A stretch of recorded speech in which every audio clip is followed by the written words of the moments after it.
Même si parfois nous rencontrons des bugs étranges, il est aisé pour nous de comprendre nos ordinateurs.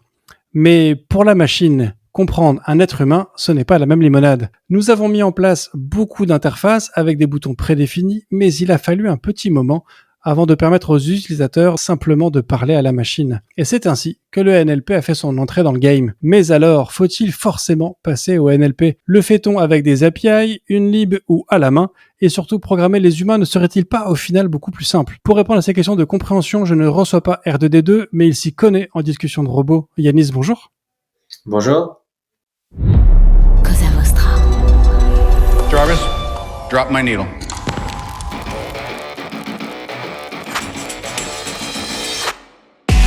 Bonjour, je suis Bruno Soulez, je suis un dev DEV pour différents, extraordinaires et visionnaires. Bienvenue dans If This Then Dev, le podcast qui veut résoudre le problème avant de passer au dev.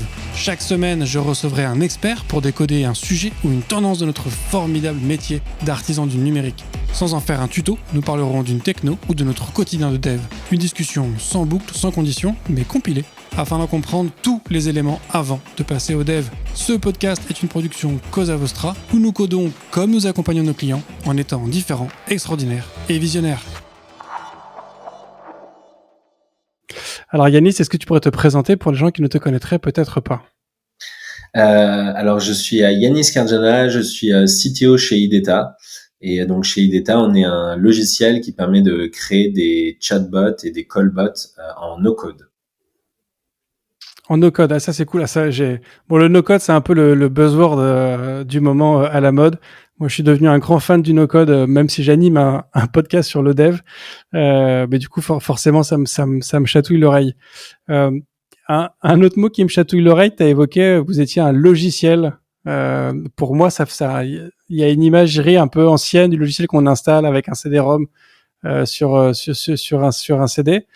C'est quelque chose qui est complètement déporté chez vos clients ou qui est en libre service via, j'imagine, des API, ce genre de choses? Ouais, alors j'ai utilisé le mot de logiciel parce que il y a le mot moderne et startup, ce serait un SaaS. Donc c'est parce qu'on peut on peut l'utiliser en ligne, c'est sur le cloud. Après, on a des options pour certains de nos clients pour le mettre justement sur leur serveur et le déployer en on-premise. Donc sur des environnements un peu plus contraints en termes de sécurité des données, comme la banque, les assurances, la défense, ce genre de clients. On aime bien avoir des serveurs sur leur chez eux. Ok. Et alors, donc, en termes de chatbot, c'est un fonctionnement via des scénarios qui sont très définis, où il y a une mécanique, on va dire, de compréhension et de réponse, comme ce que ferait un Google Assistant ou un Amazon Alexa. Ouais. Alors en fait, ce qu'on permet, c'est de faire les deux, parce qu'en fait, il y a différents types de chatbots. C'est ce dont on s'est rendu compte quand on a créé iData, et à force, parce que ça fait plusieurs années qu'on est sur le sujet. Il y a principalement deux types d'expériences, comme tu l'as dit. Il y a les expériences interface clic-bouton, donc c'est comme une interface web, mais c'est dans le chat. Donc t'as des réponses qui sont proposées à l'utilisateur et il les sélectionne et comme ça, il avance dans une conversation qui est vraiment une architecture, enfin quelque chose de très pyramidal. On va d'un point A à un point B en ayant différentes options. Voilà, ça c'est le chemin, la façon la plus simple de faire un chatbot. Donc ça, on le permet, mais en même temps, nous, ce qu'on permet aussi, c'est de mettre de l'IA, donc de la détection, c'est de l'IA, c'est en particulier le NLP, donc Natural Language Processing, donc c'est la compréhension du langage naturel, et donc c'est être capable de comprendre ce que veut un utilisateur. Donc par exemple, quand il arrive, au lieu de lui dire que voulez-vous faire, réponse A, réponse B, réponse C, on peut lui dire juste que voulez-vous faire, et ensuite c'est le NLP qui va permettre de détecter quelle est l'intention de l'utilisateur. Voilà. Et donc ça, c'est un petit peu les deux modes de fonctionnement qui vont être de détecter quelle est l'envie de l'utilisateur et d'aller chercher ensuite les informations dans un mode un peu conversationnel, quoi. Donc pour aller en fait, quand on est dans un contexte d'entreprise, ce qu'il faut comprendre, c'est que pour atteindre un objectif, il faut avoir collecté un certain nombre d'informations. Donc, par exemple, si je veux prendre le train pour aller à Paris et à Marseille, et si je veux réaliser une commande de train en vocal, il faut que je sache qu'il veut aller de Paris à Marseille, il faut que j'ai la date de départ, éventuellement sa gare de départ, il y a un nombre d'informations qui doivent être collectées. Et la requête, elle est complète, elle est quand j'ai toutes ces informations. Donc pour y arriver, ça peut être très scripté, comme sur le site de SNCF Connect ou SNCF avant. Vous partez d'où, point A, point B. Donc là, une interface graphique. Ou alors, on le laisse dire tout en une phrase. Je veux aller de Paris à Marseille le 23 décembre, après 17h, et revenir telle date. Et là, j'ai ma commande complète. Et en fait, le NLP, le but, c'est justement de se dire, mais c'est quoi mes objectifs? Quelles sont les informations que je dois obtenir pour avoir une commande complète et faire évoluer la conversation et gérer la conversation pour obtenir ces informations. Et donc, des fois, le clic-bouton, c'est le plus efficace parce que c'est facile, il y a 3-4 options, c'est simple. Et parfois, c'est plus compliqué et on veut avoir des interfaces à la Alexa ou Google Assistant qui vont nous permettre justement de rentrer plus dans les détails et d'être plus interactif. Ouais. T'as évoqué un truc là à l'instant, c'est quand tu prenais cet exemple d'un site de voyage où tu disais que il suffit de définir ce dont on a besoin pour du coup que ça fonctionne et qu'on arrive à entraîner le modèle en fonction. C'est-à-dire que pour que le NLP fonctionne, tu as besoin d'avoir de savoir de manière précise la structure, on va dire, de l'input de l'utilisateur, où il y a quand même, on va dire, une marge de manœuvre dans la façon de le faire. Ouais. En fait, le NLP, il va t'aider justement à avoir des inputs assez variés, parce qu'en fait, c'est toute la difficulté, c'est qu'il peut il peut avoir des fautes d'orthographe, donc il peut écrire Paris, faire une faute de frappe, il peut rédiger sa date, par exemple, s'il dit je pars le 23 janvier, il peut l'écrire dans plusieurs formats. Donc justement, en fait, le NLP se doit de prendre en compte c'est la difficulté, hein, justement aussi, c'est rien qu'on prend, c'est un des sujets compliqués à chaque fois qu'on a des problèmes de date, quand on veut coder, mais grosso modo, une date, je peux l'écrire de 10 façons, je peux l'écrire dans le format américain, le format européen, quand je dis une heure, c'est sur quel fuseau horaire, etc., etc. Donc à chaque fois, c'est plein d'informations que je dois gérer, et qui en fait c'est des formats d'input qui sont extrêmement variés quand on les met dans une phrase. Donc ça demande du travail et de l'entraînement d'arriver à bien décoder ça. Et donc après, il y a des outils bien sûr qui permettent de faciliter ça. Mais par contre, c'est vrai que ce qu'il faut, c'est avoir un objectif, c'est savoir justement quelles sont les informations dont j'ai besoin. Nous, ce qu'on fait pas, on fait pas du chat conversationnel pour le plaisir. Enfin, on n'est pas là pour faire un nouvel ami virtuel, on n'est pas là pour faire un nouveau collègue sympathique.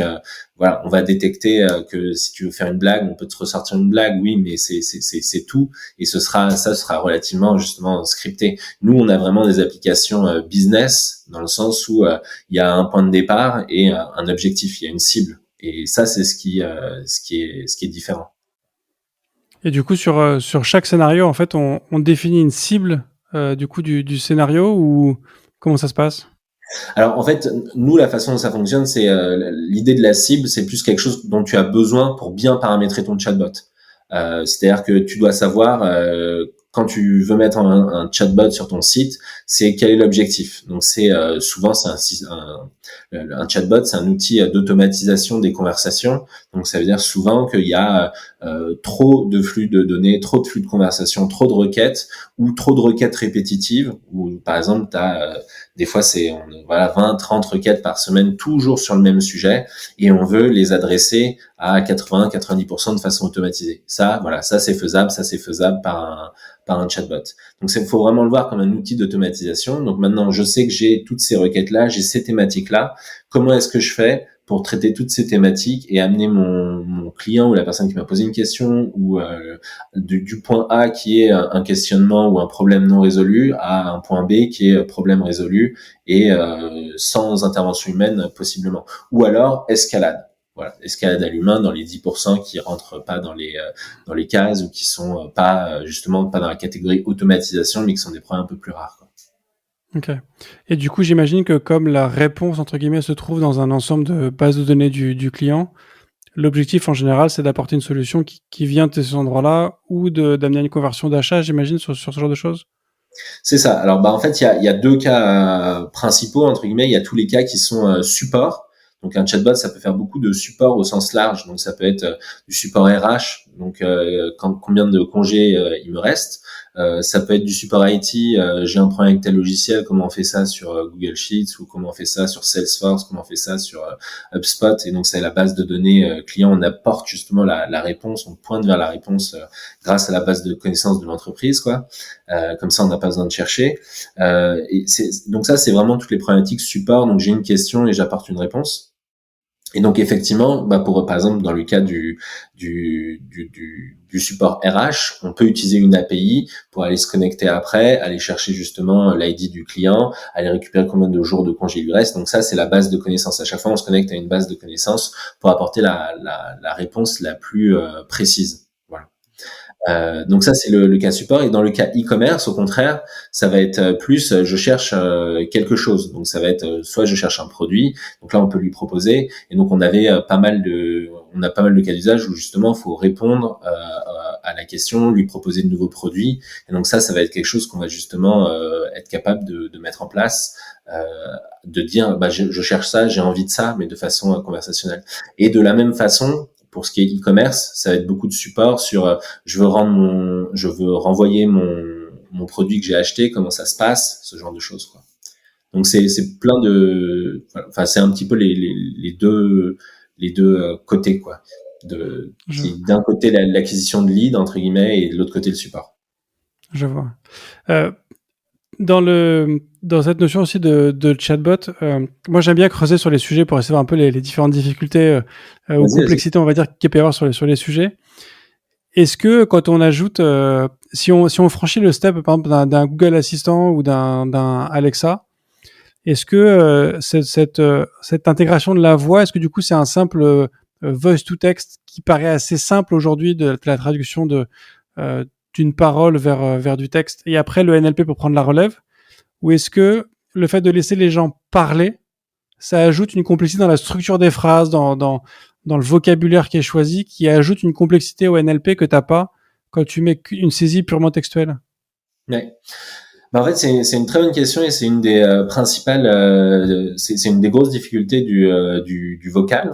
Mais par exemple, si tu prends l'exemple de Google Assistant, la façon dont il fonctionne, et quand tu veux programmer une action sur Google Assistant, tu travailles pas sur le fichier vocal. Eux, ce qu'ils te proposent, c'est ils te font un webhook, et ce que tu récupères en fait, c'est surtout le texte. Donc toi, quand tu codes sur du Google Assistant ou sur Alexa pour créer des actions sur ces plateformes, tu n'as de toute façon que le texte. Et alors la difficulté, elle est double en fait. C'est effectivement, il y a le speech to text, mais le speech to text aujourd'hui, on n'est pas du tout sur des performances incroyables. Donc on n'est pas sur du 100% de conversion, et quand je parle, on va comprendre tout ce que j'ai dit. La transcription va être incroyable. Il suffit d'aller sur YouTube et de voir quand tu utilises les sous-titres, le résultat, et de voir la différence dans une langue que tu connais, hein. et tu vas voir tout de suite qu'en fait, l'écart, il peut être assez important. Et en fait, l'écart de mots, à la limite, on se dit il s'est trompé de peu sur le mot, mais l'écart de sens derrière, il est gigantesque. Et donc en fait, ça c'est effectivement la première difficulté. Et la deuxième, c'est que le flow de parole, et enfin tu vois, par exemple là, je viens d'hésiter sur ma phrase, je vais la reformuler, je vais prononcer le même mot plusieurs fois. En fait, ça va complètement perturber la structure de ma phrase et la compréhension que je peux en avoir. Donc, pour arriver à faire ça, il faut faire des nettoyages additionnels, il faut travailler sur parce qu'en fait, actuellement, il n'y a pas de modèle qui permette directement de passer de la voix à la compréhension. La plupart des modèles ont justement, et c'est probablement des pistes d'amélioration dans le futur, hein, puisque nous, par exemple, en tant qu'être humain, on passe directement de la voix au sens, on passe pas par le texte pour comprendre les choses, donc c'est peut-être une voie d'amélioration. Mais en tout cas, pour le moment, on a vraiment la somme des problèmes qui s'ajoutent, et donc ça demande à chaque fois de développer des méthodes et des techniques pour s'en sortir, quoi. Donc du coup, si tu fais de la voix, tu es obligé d'avoir un modèle NLP différent et adapté à ce contexte-là et qui va pas fonctionner avec que du texte et inversement. C'est ça le... En fait, tu es obligé d'avoir la façon dont nous on le traite pour le moment, c'est d'avoir un modèle de cleaning et de traitement additionnel qui permet de recevoir le flow du speech to text et de le rendre utilisable sans trop de problèmes par le module de NLP classique, quoi. Donc Ok. Du coup, sur cette notion de chatbot, vous, du coup, vous avez quand même un chatbot qui est... ma question plutôt, ce serait à quel point le chatbot que je vais utiliser en tant que client va être différent du chatbot d'un autre client de chez vous. Tu vois, à quel point le modèle est réentraîné de manière spécifique pour chaque client. Ouais. Alors en fait, la façon dont ça fonctionne, c'est le modèle sous-jacent, parce que il y a plusieurs modes de fonctionnement, mais en fait, on fait appel à des moteurs de NLP relativement classiques. Mais en fait, ce qui va faire la différence entre chaque client, ça va pas être le moteur sous-jacent, mais l'apprentissage qu'on lui a mis. Donc, c'est-à-dire, en fait, le sous-jacent, c'est un peu toujours le même, mais la question, c'est sur quelle route on l'emmène, quoi. Enfin, euh, on va avoir, si tu vas sur une problématique support, ça va pas être les mêmes phrases d'entraînement, et donc le modèle derrière, il va pas être entraîné dans la même direction. Donc, il va se comporter différemment. Et en fait, c'est ça qui change, c'est avec un même modèle, les données d'entraînement qu'on envoie vont donner un résultat différent. Il va être capable de détecter d'autres types de phrases, il va être capable de détecter d'autres besoins et ça va amener à une autre interaction complètement. Même alors que le sous-jacent, le modèle sous-jacent, il est le même au final. Et donc, on va dire que le NLP en tant que tel, ça va être ce modèle sous-jacent. Et cette customisation, en fait, je vais pas dire que c'est de la fioriture, mais ça reste de la customisation par client qui est liée à son environnement. C'est ça un peu le... Ouais, exactement. Et alors je sais pas ce que tu appelles fioriture, mais ça peut être joli les fioritures. Ouais, tout à fait. Et en fait, ça peut amener justement le niveau de détail nécessaire pour amener la compréhension, parce que derrière le modèle, quand tu l'analyses, il va aussi te répondre, enfin, il va te donner des informations additionnelles du genre, là, ton entraînement, tes données, elles se superposent, il y a des problèmes, il faut essayer de nettoyer. Donc, tu vas avoir de l'information qui va t'être envoyée pour te dire comment tu peux justement essayer d'améliorer et faire en sorte que le niveau de détail soit plus approprié et que l'entraînement se fasse mieux, quoi, pour améliorer la performance finale. Dans ce que tu évoquais aussi tout à l'heure sur cet exemple, je reviens sur cet exemple que tu as donné sur le voyage. C'est vrai qu'effectivement, alors les dates, je pense que tous les devs seront d'accord avec moi. Pour moi, les dates, ça fait partie c'est le top 5 des trucs les plus casse-pieds à gérer. Quand tu fais du dev avec les jet lag, les changements d'heure, c'est une tannée. Et effectivement, il y a une quantité hallucinante de façons de décrire une date pour quelqu'un quand tu mets un input libre. Et c'est vrai que le formulaire de la SNCF, l'avantage, c'est que tu connais le format de la date qui arrive. Est-ce que ça veut dire que est-ce que tu as un blindage de ta saisie qui est plus important à faire quand tu ajoutes ce genre de fonctionnalité de pouvoir permettre aux gens de s'exprimer directement avec le truc, ou est-ce que le moteur est capable lui-même de comprendre la date et du coup te la donner dans un format qui te plaît d'emblée? Ouais. Moi, une des meilleures performances que j'ai vues justement sur la détection de date, peu importe le format, c'était sur le Dialogflow, et quand je lui demande justement de me renvoyer une date. Donc Dialogflow, c'est un moteur de NLP qu'on peut trouver dans le cloud. Ça fait partie d'un de ceux qu'on peut utiliser chez IDETA. Et en fait, on peut lui rentrer une date, il va nous renvoyer le format ISO à peu près, correct dans la plupart des cas que j'ai pu rencontrer de façon très clean. Donc je sais pas si derrière, parce que cette partie-là, elle est cachée, parce que c'est un service tiers. Je sais pas si derrière ils ont blindé vraiment tous les cas à la main, ou si c'est le machine learning qui fonctionne très bien, ou si c'est un mix des deux.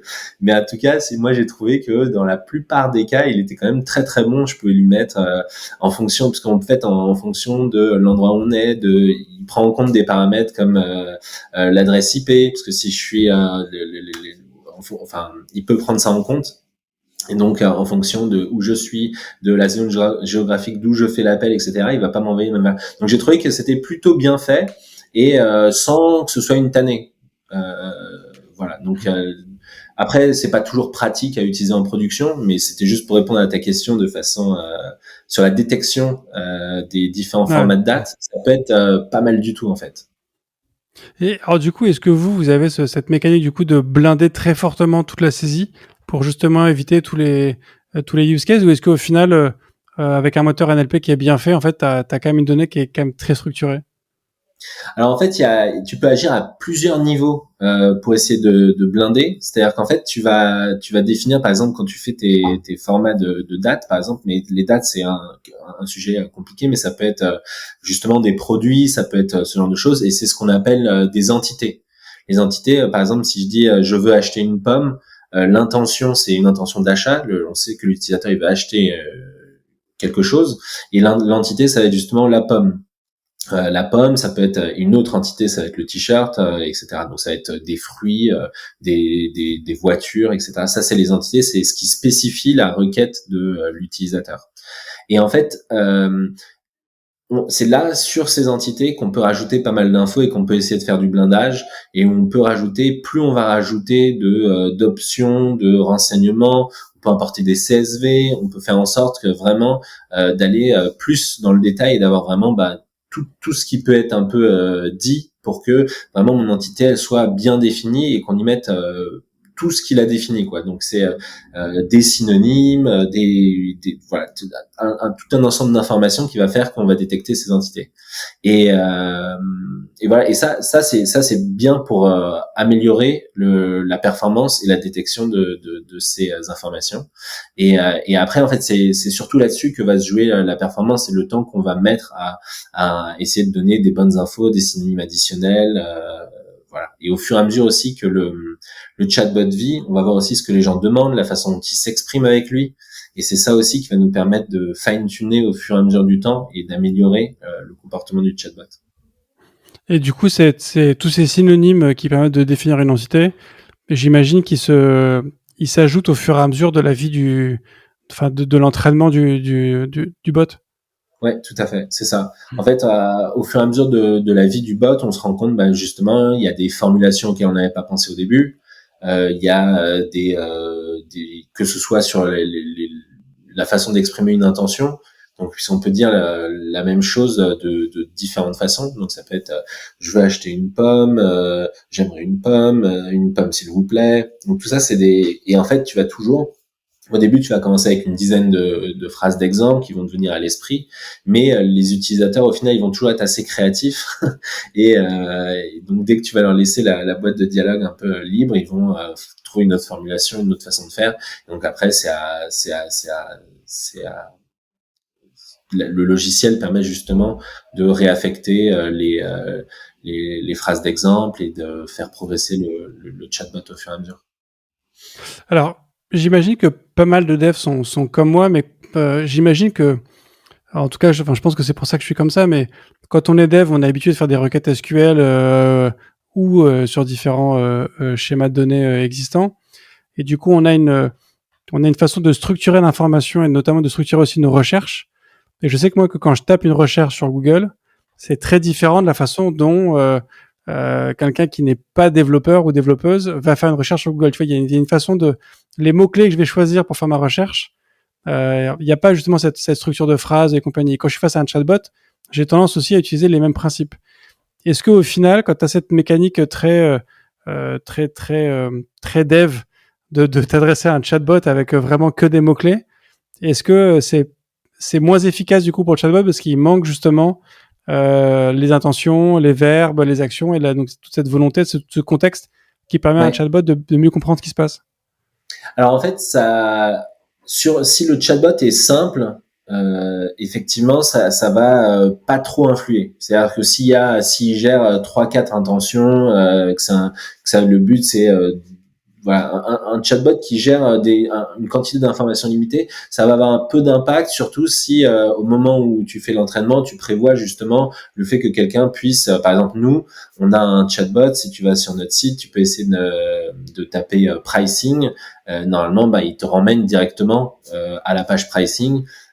Et donc ça c'est prévu parce que on s'est dit oui qu'est-ce qu'il va taper, quelqu'un qui cherche le pricing, il tape pricing, et puis nous-mêmes on a un peu dev, donc on y a pensé, on s'est dit ça. Maintenant, si tu as beaucoup de par exemple de produits différents, ou si tu as des entités qui sont proches, t'exprimer en fait en mots-clés, c'est enlever beaucoup de nuances. Et donc, en fait, si tu es sur un chatbot qui va plutôt gérer, par exemple, souvent les chatbots RH, ça va être 100, 200 entités, 300 entités, parce qu'il y a plein de cas.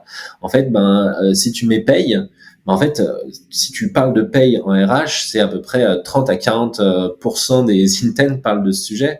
Donc, au final, où est-ce que je te renvoie? En fait, ce que tu vas faire en disant juste paye, toi, tu veux aller au plus court, mais en fait, tu as mal décrit ton besoin. C'est-à-dire que même si tu allais voir ta RH, que tu disais paye, elle va te regarder, elle te dit oui, qu'est-ce que je peux faire pour toi, et en fait tu seras obligé après de spécifier ta demande. Et en fait le chatbot c'est exactement ce qu'il va faire. Ça veut dire moi j'ai identifié ça comme paye, mais j'ai beaucoup de sujets, donc soit il propose des boutons pour dire les différents sujets, et s'il y en a trop, il va te dire merci de préciser, parce que là c'est un peu vague quoi.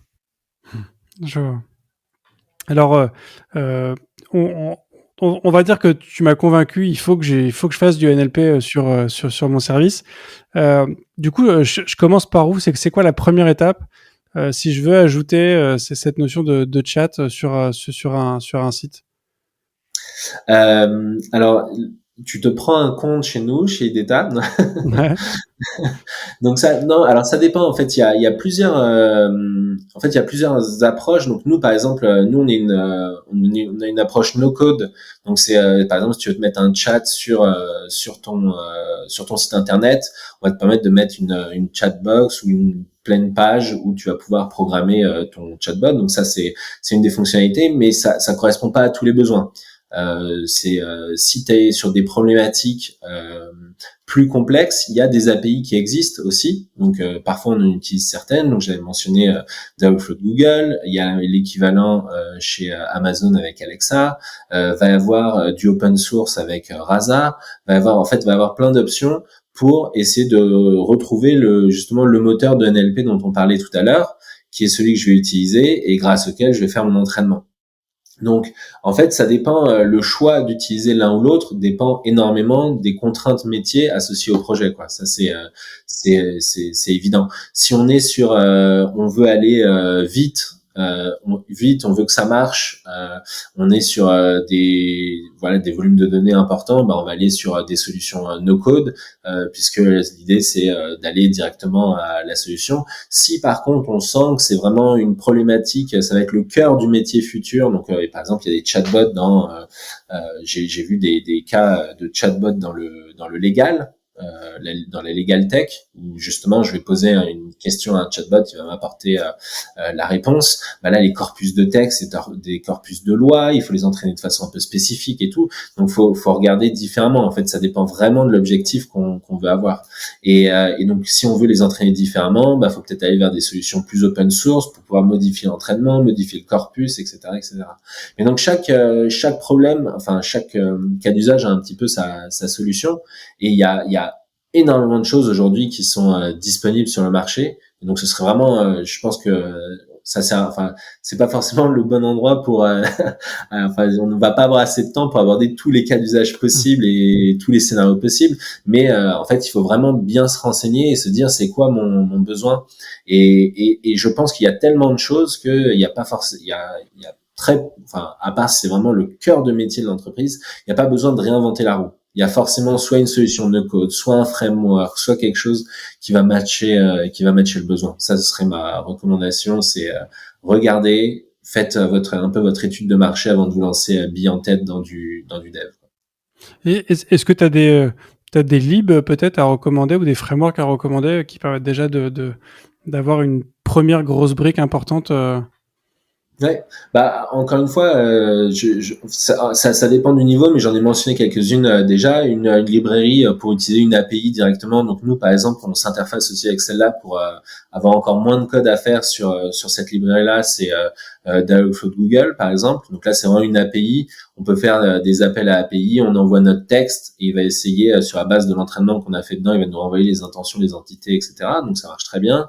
Il y a Rasa qui est plus open source, donc un peu plus roots, mais après ça dépend encore une fois des contraintes métiers.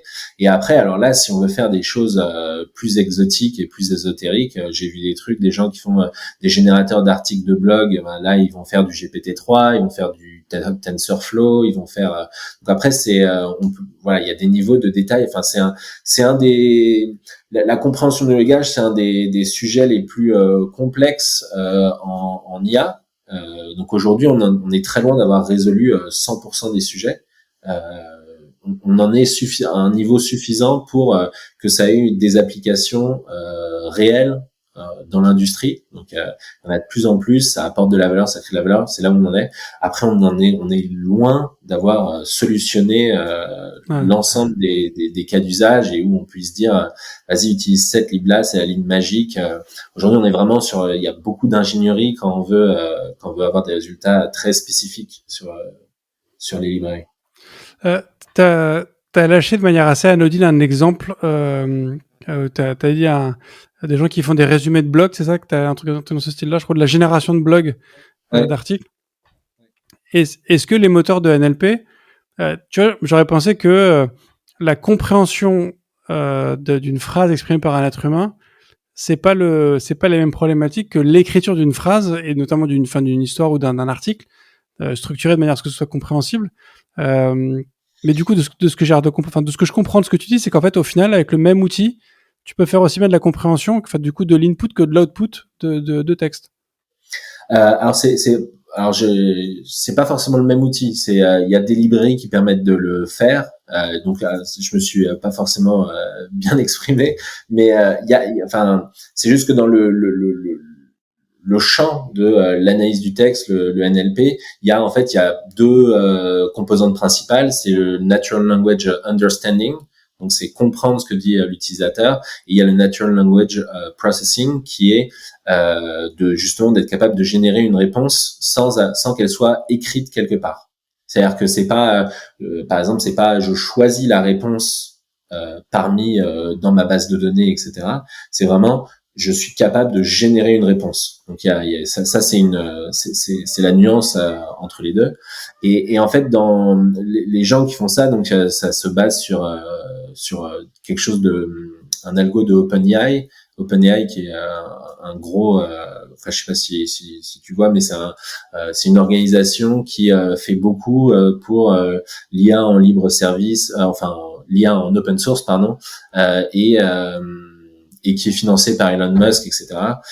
Et ils sortent des algos hyper intéressants. Je vous invite à regarder, c'est assez passionnant tout ce qu'ils font. Donc ils font notamment de la génération de texte, et donc c'était une de leurs grosses avancées.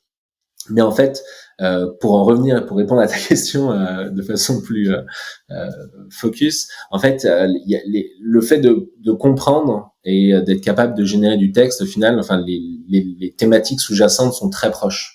C'est-à-dire qu'en fait, théoriquement, il y a une des fonctions qui est l'inverse de l'autre, quoi. C'est-à-dire que quand moi j'émets du texte, je te le génère et toi tu le comprends, et en fait en soi si tu émettais le texte, je peux l'inverser. Enfin, il y a cette notion de réciprocité, et il y a des choses qu'on retrouve il y a des briques communes dans l'une et dans l'autre, même si actuellement elles ne sont pas conçues justement comme étant l'inverse l'une de l'autre, mais voilà, mais grosso modo, il y a de gros besoins de corpus de texte. Il y a, le fonctionnement intrinsèque. Il y a des choses qui se recoupent, quoi. Ok. Et alors, du coup, pour donner un côté un peu plus humain aux conversations, est-ce qu'il y a des tips and tricks dans l'entraînement de ces moteurs pour que les réponses soient un peu moins parce que j'imagine qu'au début les réponses sont un peu sèches, quoi, un peu carrées. Comment tu fais pour ajouter un petit peu de rondeur dans tout ça? Ouais, alors malheureusement, il n'y a pas de, enfin le seul truc vraiment efficace, au final, c'est d'y passer un peu de temps. C'est-à-dire qu'en fait, c'est de prendre le temps. Le NLP actuellement, ce n'est pas du fire and forget, quoi. Tu peux pas juste le mettre en place et espérer que ça fonctionne et que tu atteignes des performances de dingue et que ça change ton organisation. Faut avoir une approche. Au moins, faut se dire, surtout au début, il y a une courbe. Enfin, faut s'impliquer et puis après de moins en moins. Mais au début, faut vraiment se dire bon bah j'y vais. Je vais régulièrement vérifier ce que les gens ont dit. Est-ce que effectivement comment se sont passées les conversations et faire un petit point régulier pour s'assurer que le chatbot justement il est pas trop sec, pour détecter plus d'intentions, détecter plus de types de phrases, qu'on soit pas aussi toujours dans le j'ai pas compris, j'ai pas compris, j'ai pas compris. Et en fait la seule façon de faire ça, c'est d'y passer un peu de temps et de l'entraîner. Et après donc c'est il y a une courbe d'entraînement, quoi. Donc au début on y passe beaucoup de temps, enfin c'est comme un enfant, quoi. Au début on y passe beaucoup de temps et puis après on en passe de moins en moins de temps. Et par contre si on rajoute une fonctionnalité nouvelle ou qui était pas dans l'entraînement initial, bah c'est pareil, il faudrait appliquer un petit peu la même recette qui est au début je m'implique beaucoup et après de façon plus espacée. Voilà. Et en fait ça après c'est dans le détail, il faut suivre les instructions et les conseils mais en fait la recette c'est d'y passer un petit peu de temps, quoi. C'est faut le voir comme un petit projet. Voilà. Si on veut n'y passer zéro temps en fait et que ce soit fire and forget, le mieux c'est prendre que des entités pré-entraînées, mais dans ce cas-là, faut s'attendre aussi à des performances qui sont associées, quoi. Je peux pas espérer avoir une IA incroyable si moi derrière j'y passe 2 minutes, quoi. La tech, elle en est pas là. Et sur des IA préentraînées, en fait, ça peut bien fonctionner sur des cas très génériques, mais tu parlais tout à l'heure d'un exemple de Legal Tech, donc sur un milieu qui est très spécifique, ce sera à côté de la plaque, quoi. Bah, tu vas pas être très bon. Tu vas pas être très bon. C'est-à-dire que faire un moteur de NLP dans le juridique, bah, ça demande du boulot. Parce que la façon de formuler, le vocabulaire, la façon dont parce qu'en fait, les corpus de texte, ils fonctionnent aussi de façon statistique. Donc, c'est combien de fois tel mot est utilisé avec tel mot. Donc, si tu essaies d'utiliser un moteur de NLP qui est entraîné sur des romans classiques d'aventure, etc., et que tu l'appliques à de la legal tech, mais il va être perdu parce qu'en fait, c'est pas du tout la même façon de fonctionner. Les mots sont pas c'est pas les mêmes mots. Ils sont pas associés ensemble, la structure des phrases et la grammaire est différente. Enfin, toi-même, je sais pas, moi, je suis pas hyper à l'aise avec tous les sujets légaux, mais quand on m'envoie, ne serait-ce que les statuts, je sens que c'est pas écrit comme moi j'aurais écrit. Enfin, il y a un gap entre entre la façon dont les avocats écrivent et la façon dont moi j'écris. Ouais, clairement. Ou quand on regarde les CGU d'un site sur lequel on s'inscrit, si un jour on a envie de les lire, on découvre qu'effectivement c'est pas si limpide, quoi. Voilà. Tu et parles sinon, justement on a besoin d'entraînement, le robot aussi, quoi. Ouais, exactement. Du coup, tu parles justement de ces corpus. Alors, j'imagine que tu vas peut-être me faire une réponse en me disant que c'est un petit peu des deux, mais j'aimerais que peut-être on arrive à creuser. Mais à quel point est-ce que un corpus de mauvaise qualité ou trop petit peut être compensé par un bon algo et inversement? Ouais, alors en fait, moi, je donnerais toujours quand même la prééminence à la qualité de la donnée, dans le sens où tu peux avoir un très bon modèle, un très bon modèle entraîné avec des mauvaises données aura des performances de mon expérience qui sont toujours un peu mauvaises, quoi. T'arriveras pas à un très bon résultat. Et nous on a recruté par exemple des docteurs en IA, ce genre de choses. Eux, à chaque fois, la difficulté, c'était pas toujours de trouver l'algo, c'était l'algo il l'avait, c'était d'arriver à trouver un dataset, d'aller chercher parce que ça prend du temps en fait, ça prend du temps de faire un bon dataset. Par exemple on parlait tout à l'heure du vocal, il faut des milliers d'heures d'enregistrement vocal pour arriver à entraîner un bon speech to text. Donc c'est pour ça que Google y arrive, Amazon y arrive. C'est plus dur quand on est une petite startup de trouver justement des milliers d'enregistrements. Et en fait, il y a ce vrai problème justement sur la donnée, parce que la donnée enfin c'est le voilà, c'est la source, c'est le cœur du réacteur de l'algo, quoi. Et si on n'a pas ça, ça marchera pas. Et à l'inverse, en fait, si on a des très bonnes données et un algo, moyen, le résultat il sera moyen. Et si on a un mauvais algo, le résultat sera effectivement mauvais. Mais si j'ai un très bon algo avec de très bonnes données, là c'est idéal, quoi. Mais en fait, je trouve que la data a un impact beaucoup plus délétère. Une data de mauvaise qualité a un impact beaucoup plus délétère sur un algo de machine learning que la performance de l'algo, quoi. Parce que l'algo, il est 5% plus performant. Il est 5% plus performant, entre guillemets. Voilà, bravo, t'as bien codé, t'as trouvé la bonne optime ou t'as trouvé la bonne approche. Mais si tu l'entraînes, ce super algo avec cette super approche sur des niveaux sur des data de mauvaise qualité, tu les verras jamais, les 5% d'amélioration. Donc, en fait, ce que tu dis, c'est que améliorer son dataset ou son algo, il n'y a pas forcément un choix à faire, il faut améliorer les deux. Mais en revanche, si tu pars de l'autre côté de la courbe, plus ton dataset est mauvais, plus les performances vont être catastrophiques. Il y a un côté exponentiel sur la piètre qualité de ton corpus. C'est ça un peu l'idée? Ouais, c'est ça. C'est de notre expérience, la qualité des données qu'on utilise, c'est ce qui a le plus d'impact sur les résultats. Ok. Et dans quelle mesure ton dataset il doit être déjà résolu? C'est-à-dire que tu prends l'exemple, par exemple, du speech to text. Il faut que les premiers enregistrements audio que tu passes dans ton modèle, t'aies déjà le transcript pour que la machine fasse le truc, ou juste du coup au début tu fais des trucs au hasard et tu valides pas?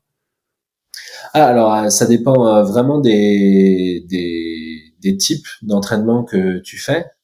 Donc il y a plusieurs écoles. Si t'es sur de l'apprentissage par renforcement classique, tu vas avoir l'audio et le transcript, et en fait tu vas l'entraîner sur tes phrases d'exemple, sur tes enregistrements d'exemple. Donc ça aura été un humain qui va aller annoter chacune et sous-titrer à la main exactement chacune des conversations audio, donc pour arriver à obtenir le résultat.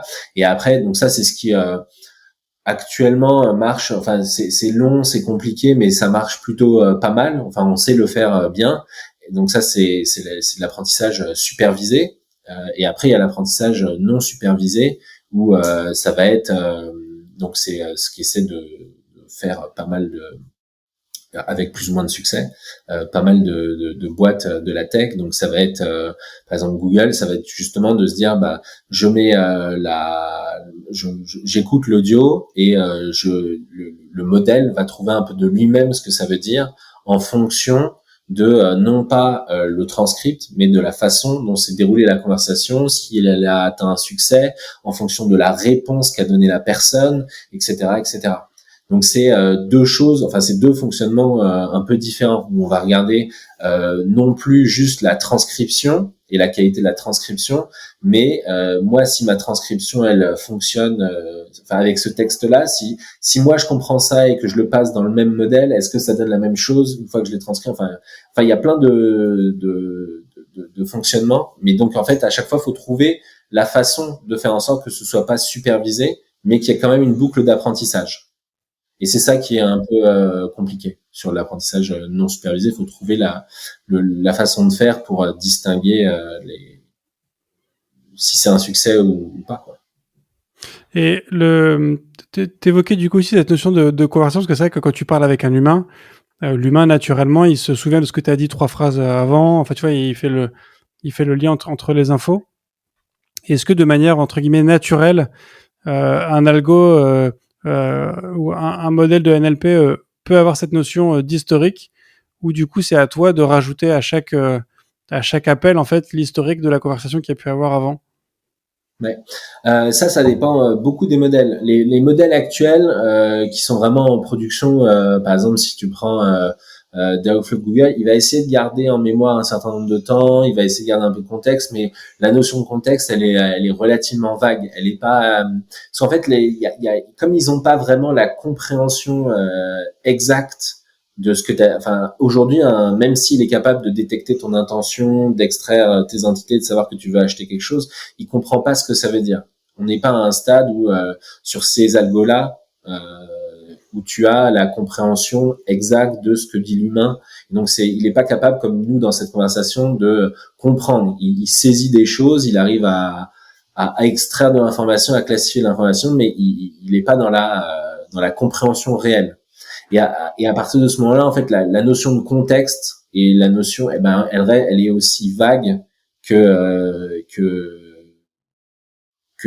voilà que elle est tout aussi vague que sa compréhension. C'est-à-dire que s'il a très peu compris, il comprend juste que tu veux acheter quelque chose, il peut garder ça en contexte, mais lui, ça lui fait juste, il sait que, il y a 2-3 phrases, il voulait acheter quelque chose, donc ça va un peu influer son modèle pour, si tu dis que tu veux acheter autre chose, ou si tu dis je veux rendre quelque chose, il va un peu comprendre. Mais il va pas être sur, justement, la vraie compréhension et le contexte et être capable d'analyser 3 phrases avant et les conséquences que ça peut avoir, quoi.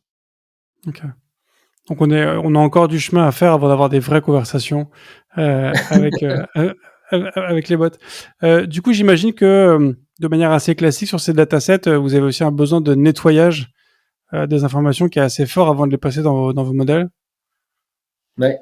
Ouais, en fait, ça peut se faire de 2 façons différentes. Alors nous sur ça dépend si quand tu es en train d'entraîner le modèle, effectivement, il faut nettoyer les données. Après, il y a plusieurs modes de fonctionnement. Par exemple, si on est sur un cas, pour ceux qui veulent faire des cas, on va dire plus pratiques et qui vont utiliser des API, en fait, les modèles te disent aussi, parce qu'ils ont aussi entraîné les modèles pour te dire ce qui va et ce qui va pas. Donc, quand tu leur donnes des phrases d'exemple et des choses, ils vont te dire, ah ben non, là, ça se recoupe mal, tu as utilisé 2 fois la même phrase à 2 endroits différents, ça va nous perturber, etc., etc. Et pour ceux qui sont plus dans le machine learning, effectivement, en fait, faut choisir son dataset, faut savoir qu'est-ce qu'on met dedans et pourquoi est-ce qu'on met ça dedans. Quand on s'était appelé la première fois pour discuter, c'était les romans d'amour de Google. Par exemple, Google, ils ont à un moment utilisé des romans d'amour pour essayer de mieux entraîner leur IA, parce que justement, on retrouve dans les romans d'amour des façons, plusieurs formulations de la même idée. Et donc, en fait, ça a aidé vachement, parce qu'on est sur des conversations assez stéréotypées, dans un contexte assez stéréotypé. Et en fait, ça aidait la machine de voir que ces personnages pouvaient s'exprimer sur la même thématique de différentes façons. Et en plus, c'est extrêmement dialogué, parce qu'il y a beaucoup, beaucoup de dialogues. Et donc, c'était une mine d'or pour justement entraîner des IA. Ok, je vois. Attends, j'ai perdu ma question. C'était sur quoi? Ah oui, dans quelle mesure ce NLP, au final, est-ce que c'est juste des stats? C'est juste ajouter, je sais pas, un coefficient, je sais pas, une note, un mot par rapport à un autre et dans un article. Enfin, tu vois, comment ça se structure tout ça en fait? Ouais. En fait, on l'avait mentionné par exemple quand on avait parlé un petit peu de la legal tech avant. Il y a effectivement une grosse partie du NLP qui est basée sur un corpus de texte. Donc en fait, le choix du corpus influe beaucoup sur le fonctionnement de l'algo. Et en fait, l'analyse du corpus, elle passe justement sur beaucoup d'analyses statistiques pour voir justement entre guillemets quels sont les mots qui vont ensemble. Et qu'est-ce que ça amène d'avoir tous ces mots ensemble et quels sont les mots. Et après, bien sûr, il y a des analyses. Par exemple, peut y avoir dans certains cas des analyses un peu plus poussées sur la longueur des phrases. Est-ce que quels mots vont dans quelle longueur de phrase, etc. Mais donc en fait, ce qu'il faut, c'est bien comprendre le corpus de texte. Et en fait, tu vas prendre des dumps de Wikipédia dans toute une langue pour essayer de voir justement des articles qui sont rédigés par des humains, pour essayer c'est une façon pour l'algo de s'approprier une langue, de se l'assimiler, parce qu'en fait c'est ce qui va lui permettre justement ce qui va donner la base, ça va être la base. Et oui, en fait, moi je répondrai assez clairement à ta question. Sinon, c'est pour le moment, on est vraiment sur que des analyses mathématiques. Donc derrière, tu peux avoir effectivement des réseaux de neurones que tu peux rajouter dans certains cas, mais on n'est pas sur il n'y a pas la perception de l'environnement. Comment dire, Un chatbot n'a pas d'expérience, par exemple. Il ne ressent pas le réel. Il n'a pas le ressenti du réel.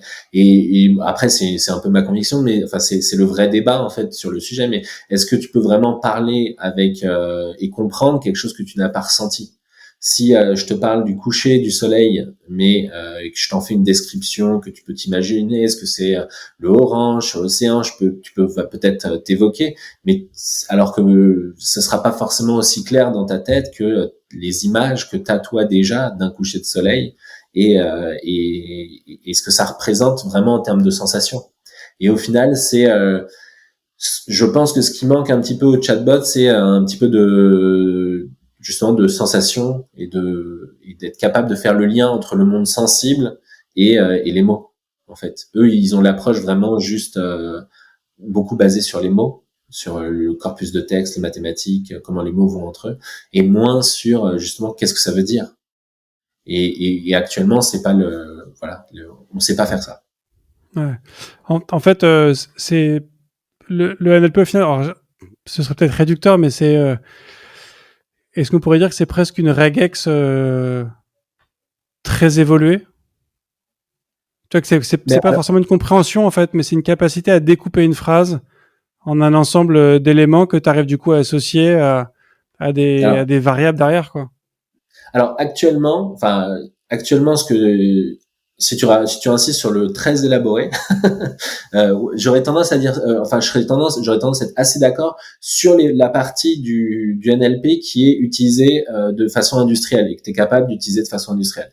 Mais c'est un secteur qui est extrêmement porteur en IA avec beaucoup de travaux de chercheurs partout dans le monde qui essaient justement de corriger ces problèmes. Il y a tous les GAFA qui bossent dessus, mais il y a toutes les grandes universités et même les plus petites qui bossent sur le sujet. Donc c'est vraiment un secteur bouillonnant où il se passe énormément de choses et tout le monde essaie justement de régler ces problèmes et je pense que on a accompli si tu regardes l'informatique depuis ça existe grosso modo depuis la Seconde Guerre mondiale si j'exagère mais grosso modo on est sur un champ relativement récent. Les puissances de calcul qui permettaient de faire du machine learning, elles sont arrivées il y a pas si longtemps sur le marché. Et au final, ça avance bien.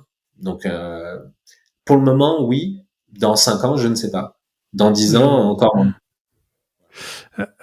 Quel est votre stack chez vous pour bosser sur tous ces sujets-là? Alors sur la partie, nous on est l'interface no code, elle est en Angular. Avec du Node et pour tout ce qui est machine learning, on va faire du Python. D'accord. Le Python, c'est le langage de prédilection qu'on retrouve sur tout ce qui est machine learning, IA. Il y a un côté. C'est quoi? Qu'est-ce qui a drivé ce choix du Python? C'était une évidence vu le secteur? C'était une librairie? C'était ton expérience personnelle? Nous, notre expérience du Python, ça a vraiment été très moutonnier dans le sens où on a besoin de recruter des gens qui font du machine learning. Les gens qui font du machine learning font du Python. Donc nous, personnellement, ça a été vraiment suivre ce qui se faisait comme best practice dans l'industrie. Mais je pense que ça s'explique bien parce que la façon dont a été conçu Python, il permet assez facilement d'interagir avec des données. Et en plus, il a une syntaxe qui est très souple. Donc pour quelqu'un qui est moins un développeur et plus un ingénieur, il a moins à s'embêter. Il y a beaucoup de sucre lexical qui permet et en particulier de sucre lexical pour interagir avec des données, qui en plus a été amélioré au fil du temps. Et donc ça permet vraiment de se concentrer sur l'algo qu'on veut coder et l'objectif qu'on veut avoir est moins sur la partie code, comment coder, comment réussir la chose, quoi. Je pense que c'est un peu ça qui a drivé le succès de Python dans le machine learning. Et alors du coup aussi sur les notions de performance, que j'imagine qu'avec des chatbots, tu commences à avoir quand même pas mal d'appels qui sont faits à chaque instant sur vos services. En fait, à quel point c'est des choses qui sont gourmandes en ressources? Est-ce que c'est l'entraînement de ton modèle qui va nécessiter beaucoup de ressources à un instant T et après, au final, c'est juste des calculs mathématiques, ça va assez vite. Mais comment est-ce que tu gères quand même du coup le scaling sur ces volumétries-là? Ouais. Sur la partie entraînement, c'est effectivement une fois que l'entraînement est réalisé, c'est l'entraînement qui prend le plus de temps. Et après, on est sur après ça dépend toujours, mais une fois que c'est entraîné, c'est beaucoup plus rapide. Le modèle entraîné, en général, beaucoup plus réactif que le modèle à entraîner. Enfin, l'entraînement peut prendre, en fonction des sujets, ça peut prendre plusieurs jours, plusieurs semaines, ça peut être très long. Après, ça va de plus en plus vite et ça dépend beaucoup des sujets. Ça dépend si tu utilises des images, ça dépend si tu utilises que du texte, ça dépend vraiment de ce que tu fais. Et après, sur le scaling, en fait, sur la base, une fois que tu as mis en place, nous derrière, nos algos deviennent des API. Et donc après, le scaling, on le gère comme sur à peu près n'importe quelle API de ce point de vue-là. Nous, nos modèles, on les cache derrière des API et après on les met soit sur du cloud, soit en fonction du client, mais principalement sur le cloud. Et après, le scale de façon assez, on utilise des méthodes assez classiques, quoi. On est pas sur. Je vois. Sujet fascinant. J'aurais une dernière question pour toi, Yanis, qui est la question rituelle du podcast FTTD. Est-ce que tu es plutôt espace ou tabulation? Moi, je suis plutôt tabulation. Ouais. Top. Et alors, honnêtement, je ne saurais même pas dire pourquoi. Je pense que c'est par fainéantise. J'ai pas de vrai argument pour l'un ou pour l'autre, mais c'est plus simple. Voilà. La réponse ne demande aucune justification. J'essaye. En fait, la vraie création de ce podcast, le but, c'est de répondre à cette question éternelle et pouvoir mettre fin au débat, mais le débat fait toujours rage. Merci beaucoup, Yanis, pour tout ça. Ben, merci à toi. Merci de l'accueil. Merci, Bruno. Et merci à tous de nous avoir suivis jusque-là. Voilà, je vous garantis que c'était deux êtres humains qui vous ont parlé aujourd'hui. Aucun bot n'a participé à cette conversation. Tout s'est fait en live. Et donc voilà, je continue comme à chaque fois à vous remercier de partager ce podcast autour de vous. J'aimerais remercier Ardemius pour son commentaire sur Podcast Addict. Il a mis un super ex de Tristan sur le rôle de CTO.